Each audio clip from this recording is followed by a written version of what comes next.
Senator Antonio Trillanes may have found his match in Sandra Cam, one of the senatorial candidates on the ticket of PDP Laban presidential bet Davao City Mayor Rodrigo Duterte. She is defending the mayor from accusations hurled against him by Trillanes.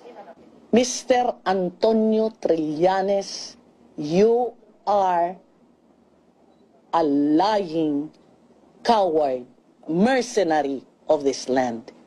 Cam believes Malacanang is behind Trillanes' attacks, similar to what he did to Vice President Jejomar Binay when he led a long-running Senate investigation on corruption allegations against the presidential contender.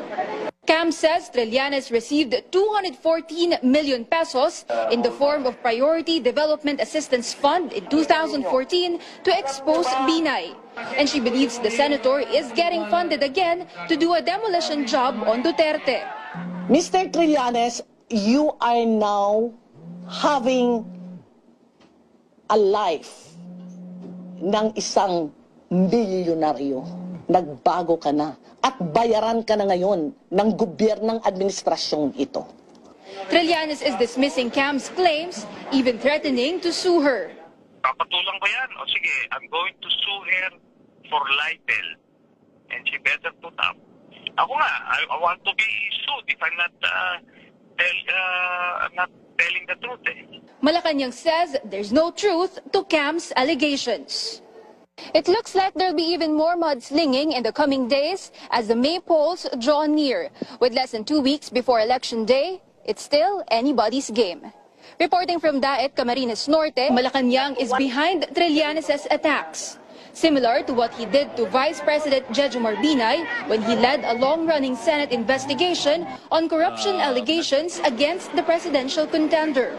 Cam says Trillanes received... Trillanes, you are now having a life ng isang bilyonaryo. Nagbago ka na at bayaran ka na ngayon ng gobyernong administrasyon. Senator Antonio Trillanes may have found his match in Sandra Cam, one of the senatorial candidates on the ticket of PDP Laban presidential bet Davao City Mayor Rodrigo Duterte. She is defending the mayor from accusations hurled against him by Trillanes. Mr. Antonio Trillanes, you are a lying, coward, mercenary of this land.